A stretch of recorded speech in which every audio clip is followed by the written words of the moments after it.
Meanwhile, it's the war in Ukraine that is now shifting gears. Russia has accused the United States of disinformation after the Pentagon revealed Moscow had launched a satellite that it believes is a weapon capable of inspecting and attacking other satellites. In a briefing, Pentagon spokesperson said the US has assessed that Moscow deployed the satellite on the 16th of May. Russia launched a satellite into low Earth orbit that we assess is likely a counter space weapon, presumably capable of attacking other satellites in low Earth orbit. Russia deployed this new counter space weapon into the same orbit as a U.S. government satellite.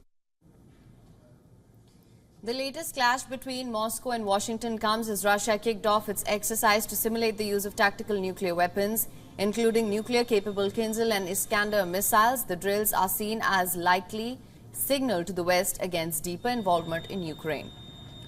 Meanwhile, Ukraine's ally, the UK, for the first time has accused China of sending lethal aid to Russia for use in its war. According to UK's Defence Minister Grant Shapps, US and British Defence Intelligence has evidence that China is providing or is preparing to provide Russia with lethal aid, although he did not provide any evidence to support his claim. Let's shift our focus then to what's happening on the battlefield as well. In recent weeks, Russian forces have made their biggest territorial gains in Ukraine's east. They claim to have retaken Klishivka, one of a handful of villages on the eastern front that Ukraine took control of in their counter-offensive last summer.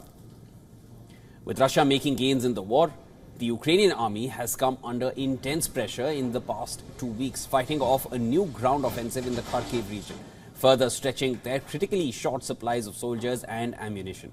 Meanwhile, in a sign of compassion, according to reports in a deal brokered by Qatar, Russia has returned 6 children displaced by the conflict in Ukraine to their families. The children, a group of boys aged 6 to 17 that included 2 brothers, were reunited with their families at an event in the Qatari embassy in Moscow.